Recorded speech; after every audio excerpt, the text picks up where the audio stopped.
Hey, I'm Jacob Haren, and this is my YouTube channel, Me Plus You Plus Disney Plus. Now, in quarantine, I have been very fortunate to spend this time with two of my favorite people. I met them on my Disney cruise, and they are not only an amazing, awesome couple, they're both great people and huge Disney fans. So I would like to welcome Daniel and Brian, also known as REDNOSEBLACKNOSE. That's right. Yeah, you can find us at REDNOSEBLACKNOSE on Instagram. REDNOSEBLACKNOSE just represents our favorite characters, Chip and Dale, obviously. You can tell the difference between Chip and Dale because Chip has a black little nose like a chocolate chip, and Dale has a red nose. So this is a bit of a problem in our friendship because I'm a big Donald Duck fan, and the Chipmunks are very rude to Donald Duck. Because he tries to murder them. False narrative. It is. Donald is awful to the Chipmunks. He's literally trying to kill them He always. destroys their habitat. He steals their food. Okay, so this is gonna go really well. This is a perfect way to start this off though, because these boys are like some of my favorite Disney people. We're doing what we're calling Disney hot take. What's a hot take? I've never heard of a hot take till like a week ago. What? A hot take is just an opinion that you have that other people don't necessarily share.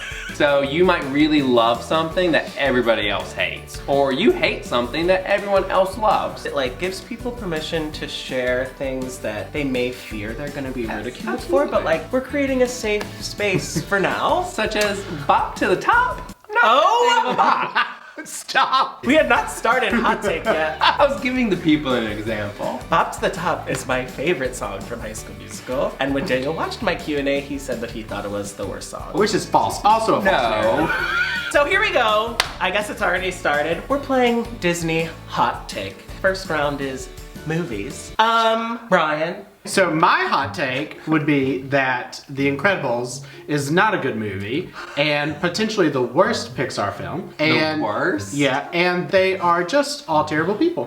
What? Why are they terrible people? They are a loving No, they're not. family. No, they're not. Okay, explain yourself. Why are they terrible people? So Helen, I just think she's annoying. Violet is just whiny and just cringeworthy. She's a typical 13-year-old. Yeah, she is Oh. hurting. Okay, well the biggest issue is that I think Bob is just so self-absorbed and is more interested in like flirting off with this woman who's like, hey, come be a superhero again. So I'm gonna go sneak off and leave my family behind. And literally right as he's about to commit adultery, Helen walks in and was like, stop, I'm here to save you. I think you're reading way too I much. agree. I'm not. I agree. I'm not. I think all of them are just so conflicted because they're freaking superheroes who can't be superheroes anymore. Okay, well Frozone seems like a delightful human being that's handling it Who well. lies to Honey about his whereabouts. She has to hide his super suit Yeah. because he lies all the time. Yeah. Some people are wrong. Thank you for your hot take, Brian. We still love you. My hot take, I feel like this is a popular opinion, so that's why I think this is a hot take. My hot take is that Frozen is better than Tangled. What? I love Tangled, however, I prefer Frozen. You do this just for this reaction, I know that, because you know that we stand for Tangled. My thing with Tangled is that I knew too much about Tangled, which is why I didn't go see it in theaters, which is that like they were writing like a big like Broadway style animated movie. I think it was supposed to be 2D animated, and then they were kind of like, no, like we need to make the songs more like poppy and catchy, and they kind of like scrapped a lot of that. Whereas in Frozen, That's I feel like the music in Frozen is more story driven.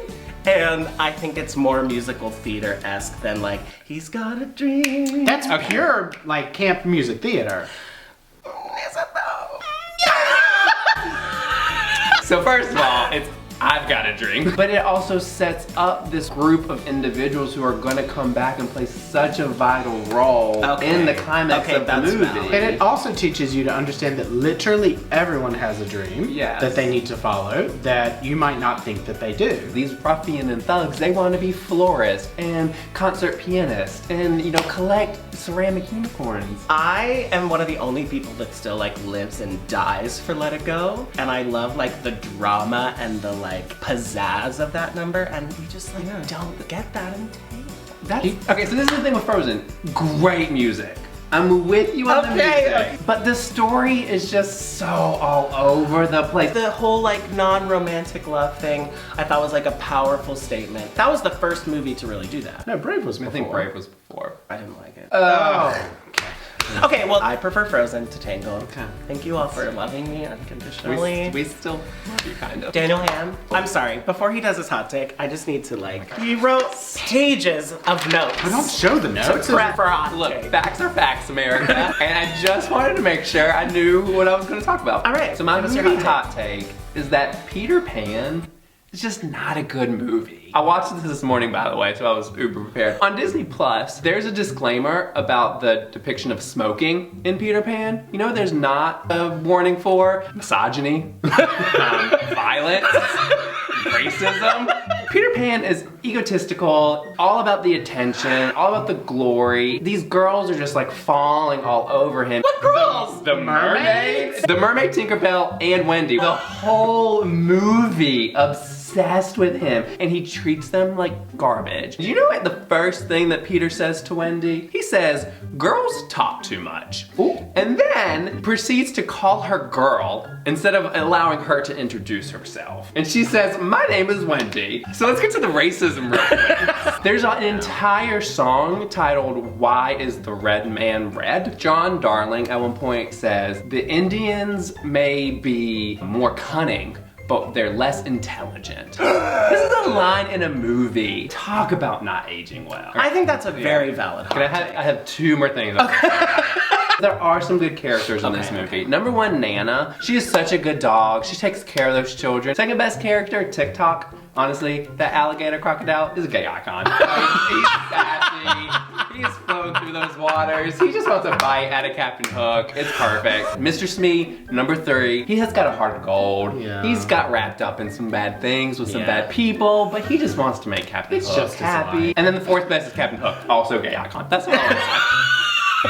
We stand Captain Hook. Alright, I think we survived round 1. Should we move on? I think we should. Round 2 of Disney Hot Take, Parks Edition. Ding, ding, ding.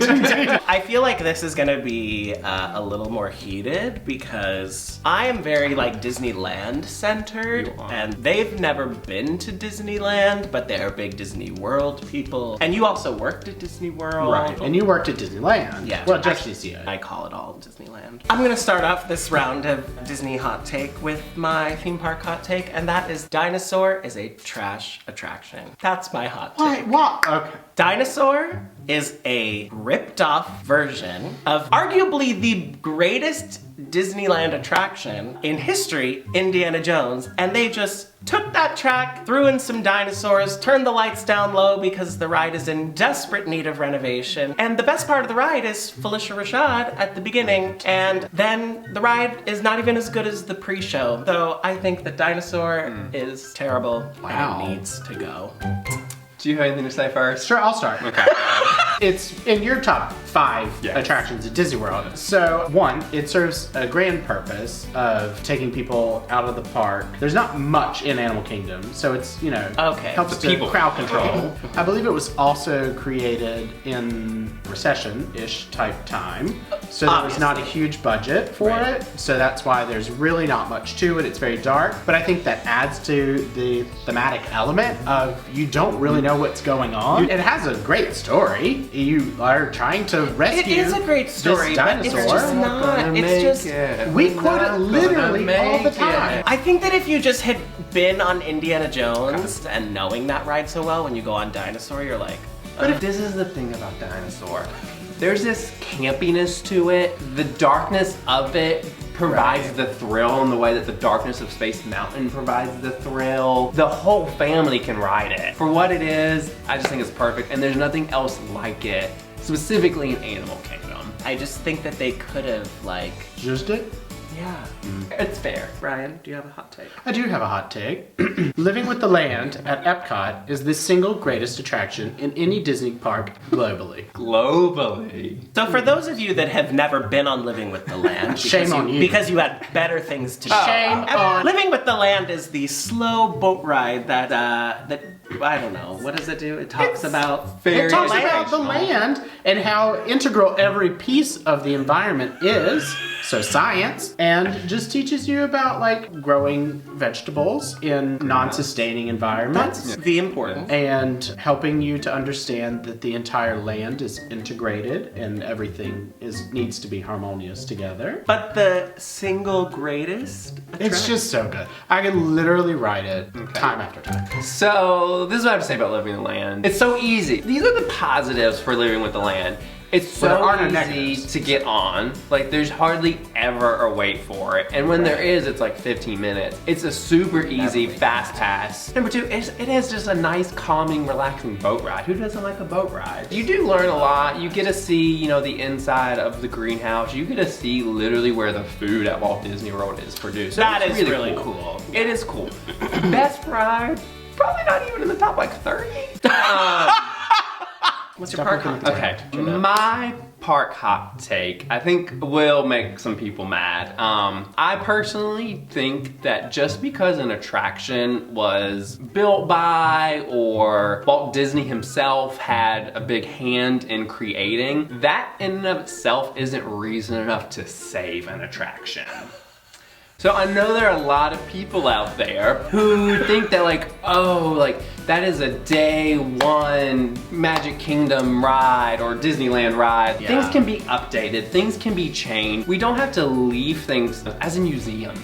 You know, I get that people have this nostalgia about things, but Walt was all about progress. He was all about moving forward. I mean, he has famous quotes about progress and moving forward. I'm not saying get rid of things just because they're old, but just because something was an opening day attraction doesn't mean that it can't be changed. I think we're in such an interesting time with nostalgia, but it has to be a delicate balance between living in that nostalgia and also moving on in the future. And a perfect example of that, I think, is the Peter Pan movie. We love You Can Fly, and some of, you know, following the leader, some great parts of Peter Pan.